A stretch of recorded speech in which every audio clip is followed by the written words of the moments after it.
नमस्कार, news are के खास कार्यक्रम 4 बड़ी खबर में आपका स्वागत है। मैं हूं आपके साथ रूबी। तो आज की पहली बड़ी खबर में बात होगी महाराष्ट्र की, जहां आज मंत्रिमंडल पर फैसला हो सकता है।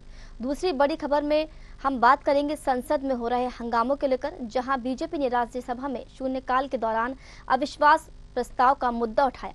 वहीं तीसरी बड़ी खबर में जिक्र करेंगे दिल्ली का, जहां आम आदमी पार्टी ने अब महिलाओं को सौगात देकर एक नया दांव खेला है। वहीं चौथी और आखिरी बड़ी खबर उत्तर प्रदेश से है, जहां बेंगलुरु में एआई इंजीनियर अतुल सुभाष आत्महत्या मामले में अब पुलिस यूपी के जौनपुर में जांच कर रही है। क्या है पूरा मामला, जानेंगे इसी कार्यक्रम में। तो आइए शुरू करते हैं 4 बड़ी खबर।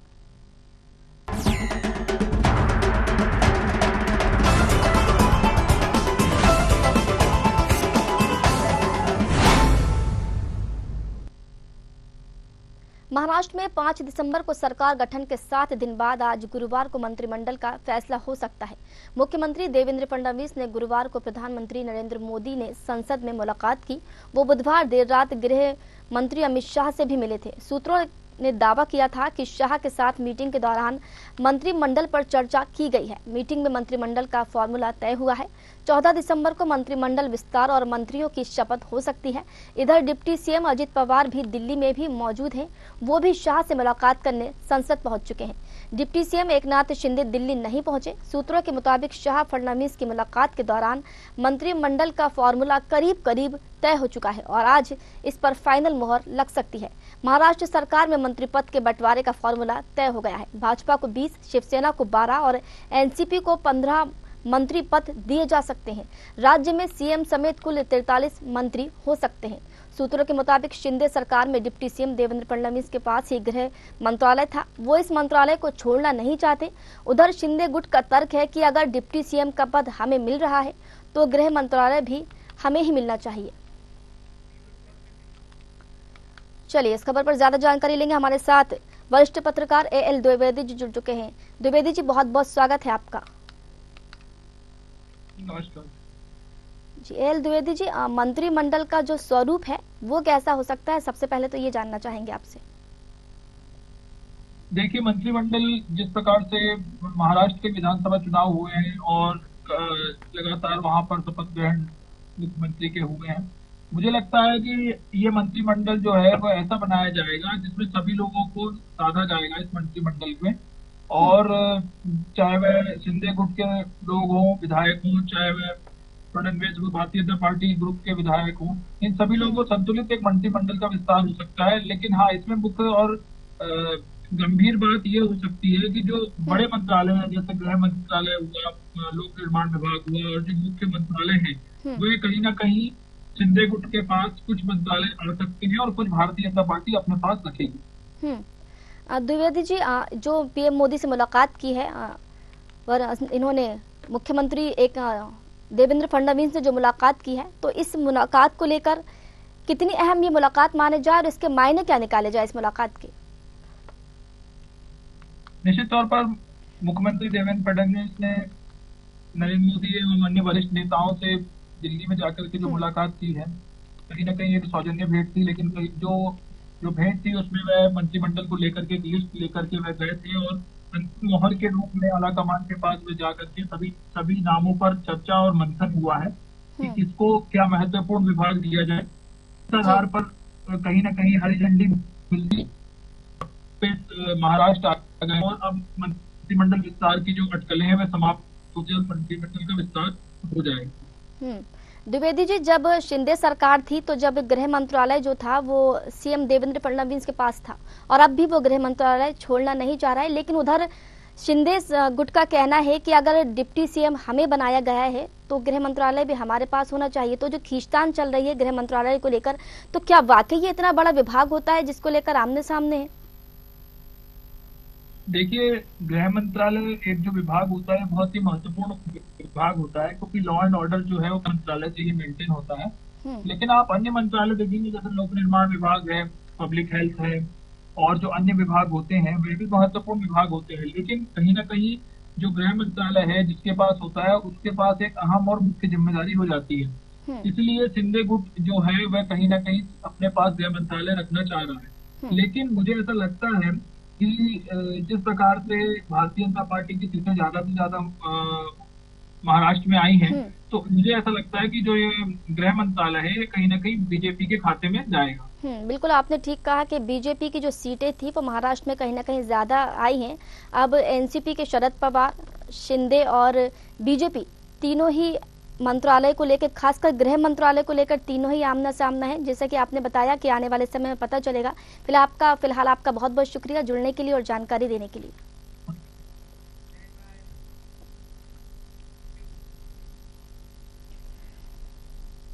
संसद के शीतकालीन सत्र के 13वें दिन गुरुवार को भाजपा ने राज्यसभा में शून्यकाल के दौरान अविश्वास प्रस्ताव का मुद्दा उठाया। भाजपा अध्यक्ष और स्वास्थ्य मंत्री जेपी नड्डा ने कहा कि विपक्ष राज्यसभा के चेयरमैन जगदीप धनखड़ को चेयर लीडर कहता है, उनकी मिमिक्री करता है। कांग्रेस बताती क्यों नहीं कि सोनिया सोरेस का क्या कनेक्शन है। नड्डा के बोलने के दौरान विपक्ष ने जमकर हंगामा किया। कांग्रेस अध्यक्ष मल्लिकार्जुन खड़गे ने 2 बार उठकर बोलने की कोशिश की, लेकिन वो बोल नहीं पाए। उधर लोकसभा शुरू होते ही टीएमसी सांसद कल्याण बनर्जी के ज्योतिरादित्य सिंधिया के खिलाफ दिए गए बयान को लेकर हंगामा हुआ। स्पीकर ओम बिरला ने कहा कि बुधवार को सदन में जो कुछ हुआ वो ठीक नहीं था। कल्याण बनर्जी ने सदन से माफी मांग ली है। टीएमसी सांसद ने सिंधिया से कहा था कि आप लेडी किलर हैं, बहुत सुंदर दिखते हैं, आप विलेन भी हो सकते हैं। बता दें कि संसद के बाहर गुरुवार को विपक्ष ने केंद्र सरकार के खिलाफ प्रदर्शन किया। विपक्षी सांसदों ने देश नहीं बिकने देंगे का पोस्टर लेकर प्रदर्शन किया है। साथ ही अडानी मामले की जांच जेपीसी से कराने की मांग की है। चलिए इस खबर पर ज्यादा जानकारी लेंगे। हमारे साथ राजनीतिक विश्लेषक मनीष अग्रवाल जी जुड़ चुके हैं। मनीष जी बहुत बहुत स्वागत है आपका।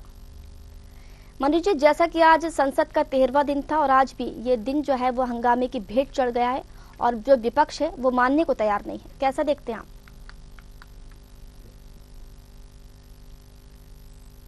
मनीष जी आवाज पहुंच पा रही है मेरी? चलिए उनसे दोबारा जुड़ने की कोशिश करेंगे, हमारा संपर्क नहीं हो पाया। तो देखिए खबर आपको बता रहे हैं संसद से, जहां स्वास्थ्य मंत्री जेपी नड्डा ने कहा है कि विपक्ष राज्यसभा के चेयरमैन जगदीप धनखड़ की कुछ चेयर लीडर कहता है, उनकी मिमिक्री करता है। कांग्रेस बताती क्यों नहीं है कि सोनिया सोरेस का क्या कनेक्शन है। वहीं नड्डा के बोलने के दौरान विपक्ष ने जमकर हंगामा किया। कांग्रेस अध्यक्ष मल्लिकार्जुन खड़गे ने 2 बार उठकर बोलने की कोशिश की, लेकिन वो बोल नहीं पाए। तो खबर आपको बता रहे हैं जहां पर संसद के आज 13वें दिन भी हंगामे की भेंट चढ़ गया है। तो बता दें कि भाजपा ने राज्यसभा में शून्यकाल के दौरान अविश्वास प्रस्ताव का मुद्दा उठाया। भाजपा अध्यक्ष और स्वास्थ्य मंत्री जेपी नड्डा ने कहा कि विपक्ष राज्यसभा के चेयरमैन जगदीप धनखड़ को चेयर लीडर कहता है। तो देखिए अविश्वास प्रस्ताव पर यहाँ पर हंगामा फिर से शुरू हो गया है। चलिए हमारे साथ मनीष अग्रवाल राजनीतिक विश्लेषक दोबारा जुड़ चुके हैं। मनीष जी बहुत बहुत स्वागत है आपका। मनीष जी 13वां दिन था आज संसद का और आज का दिन भी जो है वो हंगामे की भेंट चढ़ गया है, कैसा देखेंगे आप? देखिए मुझे ऐसा लगता है ना कि विपक्ष अपनी जिम्मेदारी से भाग रहा है। वो ये कहते हैं हम इन मुद्दों पे डिबेट करना चाहते हैं, सरकार नहीं करा रही।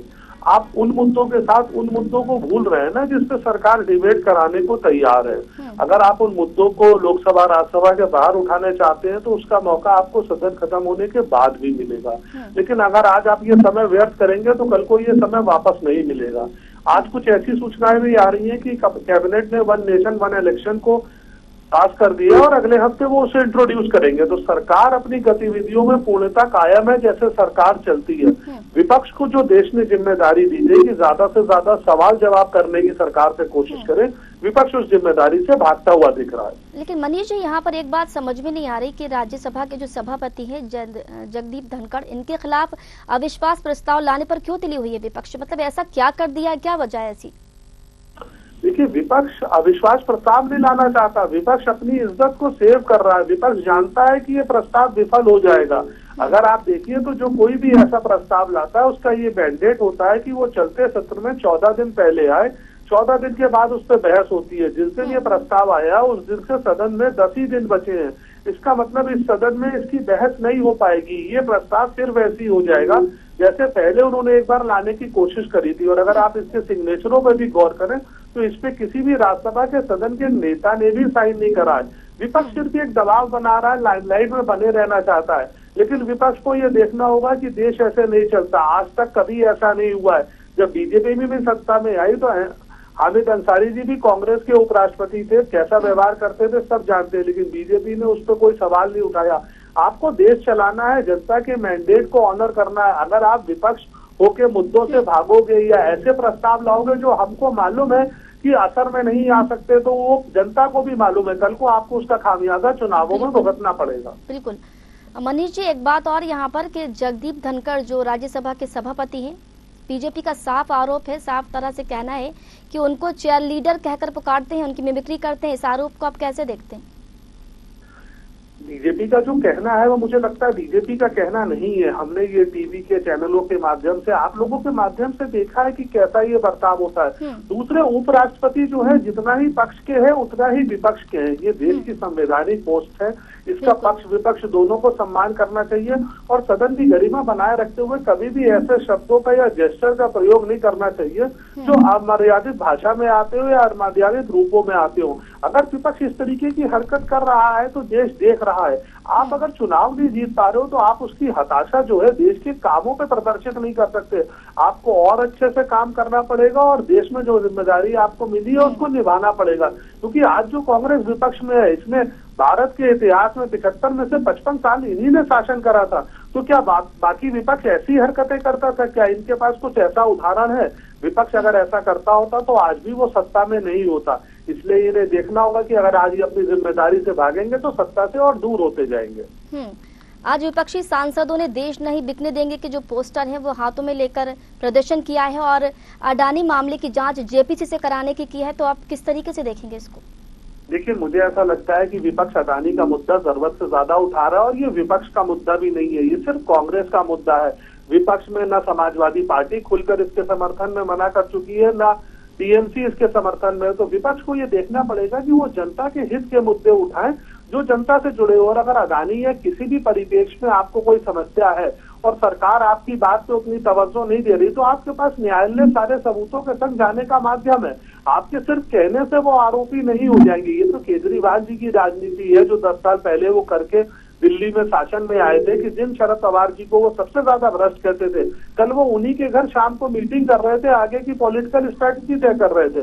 तो क्या जनता इन चीजों को नहीं देखती कि आप सिर्फ आरोप लगाते और आरोप लगा के भाग जाते? आप अपने आरोपों को अगर सिद्ध नहीं कर पाएंगे तो बार बार से जनता आपकी बात को सुनना भी बंद कर देगी। बिल्कुल मनीष जी, आपका कहना सही है कि और भी कई मुद्दे हैं अडानी के अलावा, जनहितैषी ऐसे मुद्दे हैं जो विपक्ष को उठाना चाहिए, लेकिन वो ऐसा नहीं कर रही। फिलहाल आपका बहुत बहुत शुक्रिया हमसे जुड़ने के लिए और समय देने के लिए।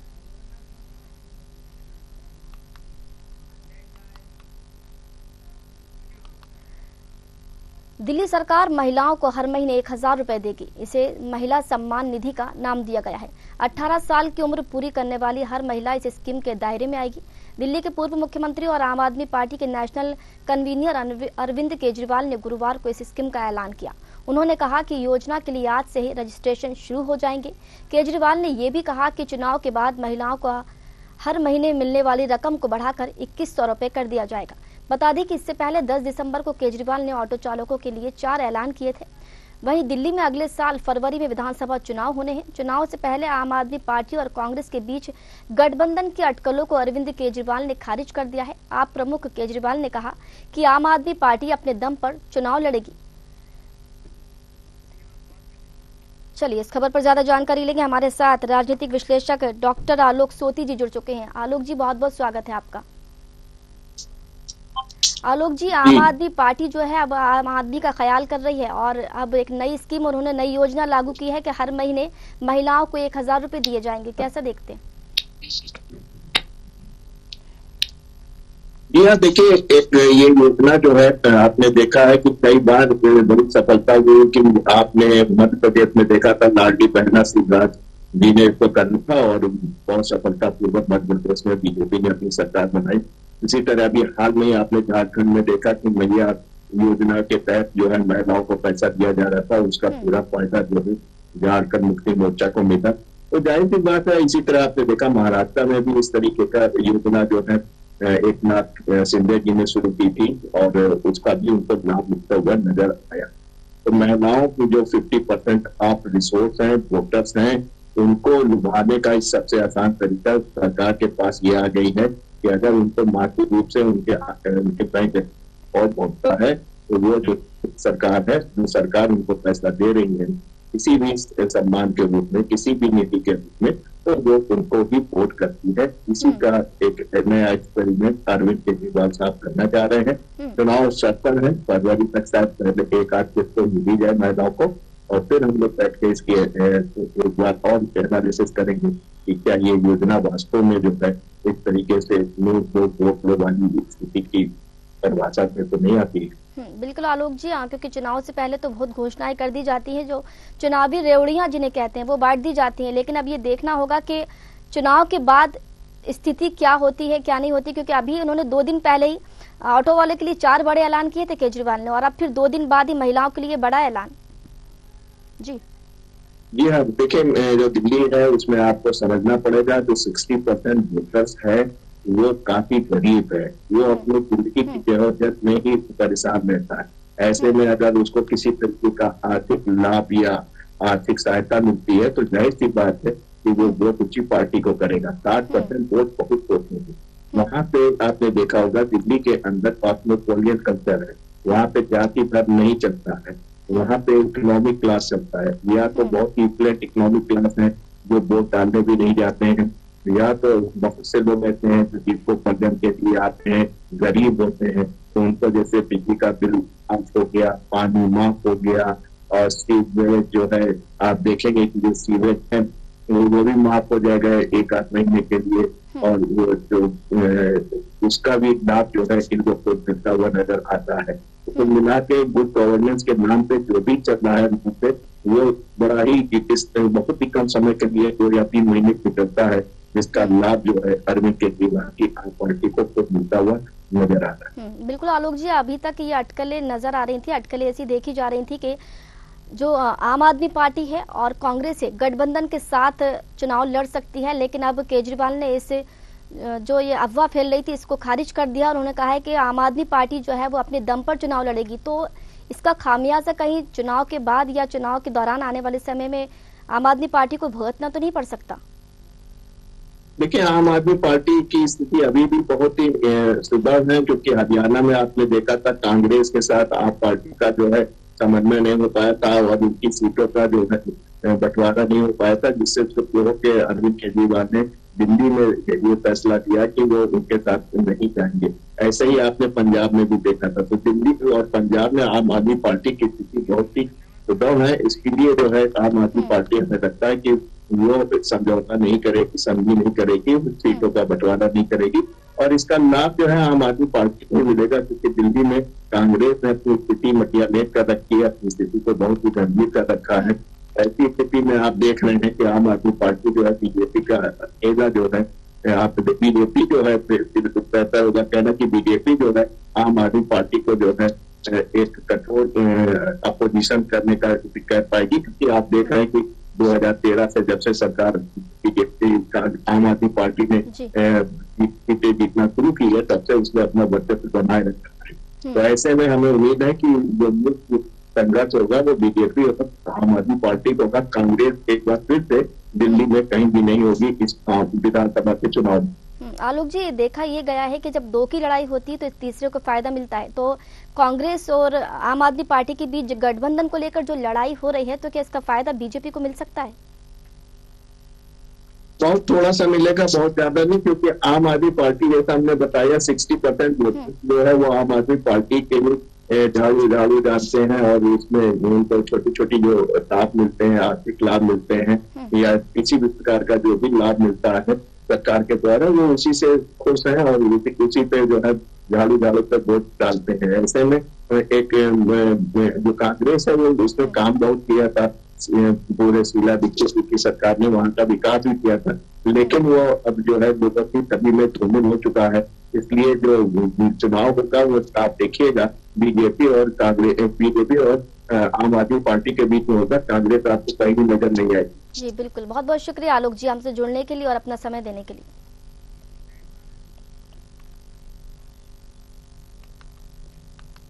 तो बेंगलुरु में एआई इंजीनियर अतुल सुभाष आत्महत्या के मामले को लेकर पुलिस ने जांच शुरू कर दी है। बेंगलुरु पुलिस की टीम जांच के सिलसिले में यूपी के जौनपुर पहुंची, जहां अतुल सुभाष का ससुराल है। एआई इंजीनियर ने आत्महत्या से पहले पत्नी की प्रताड़ना से तंग होकर खुदकुशी की थी। उसने सुसाइड नोट और वीडियो में जो आरोप लगाए थे उसके आधार पर पुलिस ने पत्नी निकिता सिंघानिया, सास निशा सिंघानिया, साला अनुराग सिंघानिया और चाचा ससुर सुशील सिंघानिया के खिलाफ आत्महत्या के लिए उकसाने को लेकर मामला दर्ज कर लिया है। इस बीच अब उनके परिवार के बयान सामने आ रहे हैं। हाल ही में अतुल के भाई ने कहा था कि उसके भाई ने सुसाइड नोट के साथ वीडियो भी बनाया है। इसके बाद भी गुनहगारों के खिलाफ कोई कार्रवाई नहीं हुई, लेकिन अब इस कहानी में नया मोड़ आया है। दरअसल उनकी पत्नी ने के घर वालों ने सभी आरोपों को खारिज करते हुए अतुल के परिवार पर ही बड़े आरोप लगा दिए हैं। चलिए इस खबर पर ज्यादा जानकारी लेंगे। हमारे साथ जौनपुर से संवाददाता विश्व प्रकाश श्रीवास्तव जुड़ चुके हैं। विश्व प्रकाश, अब एक नया मोड़ आ गया कहानी में और अब जो पुलिस है वो उत्तर प्रदेश पहुंच गई है और जांच की जा रही है, क्या कुछ अपडेट?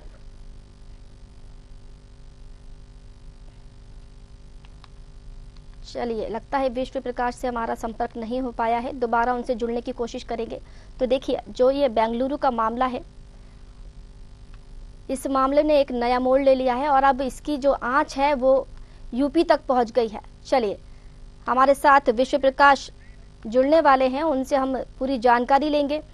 लेकिन आपको बता दें कि ये जो खबर है, अपने आप में इस खबर ने एक नया मोड़ ले लिया है। बता दें कि अब इस खबर में जो मृतक थे अतुल सुभाष का, उनका जो ससुराल है वो यूपी के जौनपुर में है। एआई इंजीनियर ने आत्महत्या से पहले पत्नी की प्रताड़ना से तंग होकर खुदकुशी की थी। उसने सुसाइड नोट और वीडियो में जो आरोप लगाए थे उसके आधार पर पुलिस ने पत्नी निकिता सिंघानिया, सास निशा सिंघानिया और साले और चाचा ससुर के खिलाफ आत्महत्या के लिए उकसाने को लेकर मामला दर्ज कर लिया है। चलिए, जौनपुर से हमारे साथ संवाददाता विश्व प्रकाश श्रीवास्तव जुड़ चुके हैं। विश्व प्रकाश, अब जो ये मामले की आंच जो है वो यूपी तक पहुंच चुकी है और पुलिस जो है जांच में जुट गई है, पूरा अपडेट बताइए। आपको बता दें कि इंजीनियर अतुल सुभाष की जो बेंगलुरु उन्होंने आत्महत्या की है और अपनी पत्नी को इस मामले में दोषी ठहराया है और इन्होंने इनकी पत्नी के खिलाफ जौनपुर न्यायालय में लगभग 6 मुकदमे दर्ज कराए थे, जिससे काफी परेशान थे। इन्होंने लगभग 1.25 घंटे का वीडियो बनाकर अपलोड किया है और इस मामले में इन्होंने यहाँ के जज, अपनी सास, अपनी पत्नी, अपने साले और अपने ससुर को भी इसमें दोषी बनाया है। और इस मामले को लेके यहाँ प्रक्रिया काफी गर्म है और आपको बता दें कि यहाँ काफी संख्या में लोग जमा भी है। हालांकि मौके से कल रात को इनके साले और इनकी सास मौके से अपना घर छोड़ के फरार हो गई है। हम इनके घर के पीछे खड़े हैं, आप देख सकते हैं कि यहाँ ताला बंद है और ये शादी काफी धूमधाम से इनकी वाराणसी में हुई थी और काफी दहेज भी इनके परिवार द्वारा दिया गया था। किन परिस्थितियों में ये घटना हुई या अंजाम दिया गया, उसको लेकर परिवार भी अभी इस मामले में बोलने को तैयार नहीं है। हालांकि इनके जो ससुर ताऊ है, जिनके ऊपर आरोप लगा, उनका साफ तौर पर कहना है कि मेरा उस मामले से कोई मतलब नहीं है, मुझे कैसे से फंसाया गया इसकी मुझे कोई जानकारी नहीं है। लेकिन विश्व प्रकाश, पुलिस जो है अब किस एंगल से इस मामले की जांच कर रही है? क्योंकि मृतक के जो परिवार है वो मृतक के ससुराल पक्ष पर आरोप लगा रहा है और ससुराल पक्ष जो है वो मृतक के परिवार पर आरोप लगा रहा है, तो पुलिस किस एंगल से इस जांच को देख रही है? अभी स्थानीय पुलिस जो इस मामले में, उनको उनके हिसाब से कोई यहाँ मामला दर्ज नहीं किया गया है।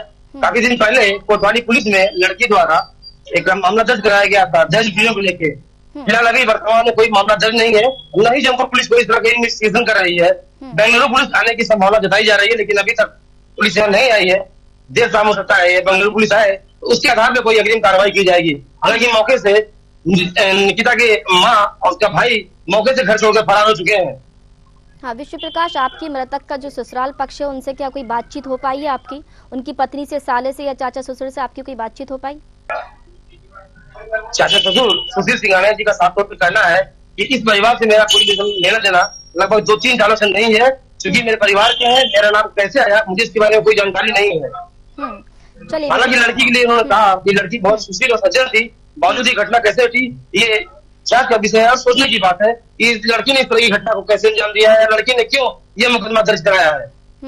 बिल्कुल विश्व प्रकाश, आप इस मामले पर अपनी नजर बनाए रखें और जो भी अपडेट है हम तक तुरंत पहुंचाए। फिलहाल आपका शुक्रिया हमसे जुड़ने के लिए और जानकारी साझा करने के लिए।